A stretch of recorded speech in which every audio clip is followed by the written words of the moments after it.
Hello and welcome back, you guys. Today we are going to talk about my favorite subject, and that is crown grinding. Alright, so a lot of people ask me, what's the best way to grind crowns? And it's a good question because that's an ever-evolving question. What it looked like 2 years ago, what it looked like 1 year ago, and what it looks like now is very different. However, I'm here to tell you, I may not be Filipino assassin, but I do have a good amount of crowns, and if there's one thing I know, it's crown grinding, so I can definitely help you today. Alright? So, let's get right into it.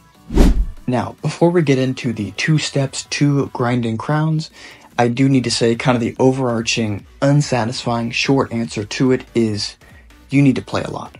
Okay, one does not grind crowns without playing the game a lot. And of course, it's your time, right? You can do with it whatever you want.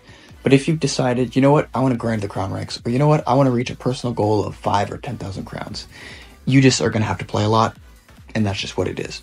But with that being said, we can now get into the 2 steps to grinding crowns, okay? And number 1 is going to surprise you. It's actually completing the fame pass. And you're probably thinking, completing the fame pass? What on earth does that have to do with grinding crowns? But hear me out, okay? Referencing this wonderful Twitter thread we see right here, as it turns out, even when you complete the fame pass, you're still obtaining fame. Except, of course, the fame can't be allotted to the fame pass. You just completed it. What it's actually being allotted to is crown shards. And as it turns out, you're receiving 1 crown shard per 250 fame you're obtaining.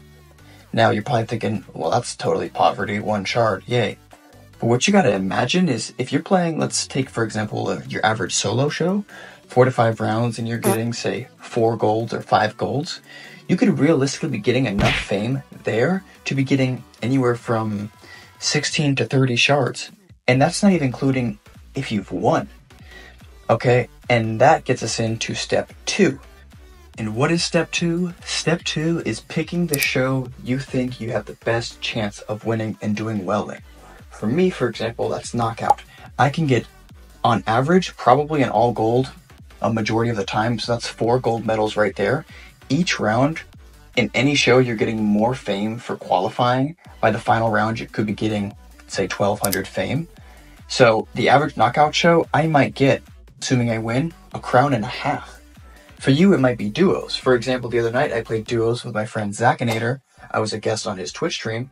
We won 11 duo shows together in 13 tries. We got unlucky on 2 Fall Mountains. Not that I'm salty, but anyway. And what happened was, I got offline.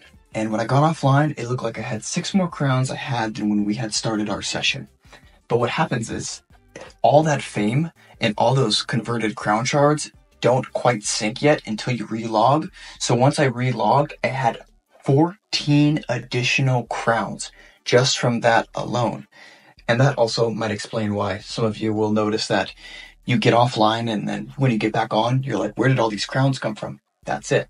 But the point still stands. Whatever show it may be for you that you think you have the best chance of success at, play it. And just grind it and keep playing it. And even if you lose, remind yourself, worst case scenario, I just lost and I gained crown shards from this. And you guys, that's really all there is to it. Okay, so to reiterate, step 1, complete that fame pass. Complete it. Whatever you gotta do, get it done. Step 2, pick your show of choice and grind it. Whatever you can do the best at, play it. Okay, and remember, the overarching kind of important umbrella here is, if you want a lot of crowns, or you want to reach a certain checkpoint, you are going to have to play, you're going to have to put in some time. There's just no way around it. Back when I was really grinding crowns, which I don't do as much anymore, I mean, I still do somewhat, but when I was really in the thick of it, I was grinding crowns for an unhealthy amount of time that I'm not even going to say out loud, but that's neither here nor there. But anyway, if you have any questions whatsoever, please let me know. I am happy to help. This is one area I feel pretty well versed in. But otherwise, I do hope you enjoyed the video, and I will see you next time.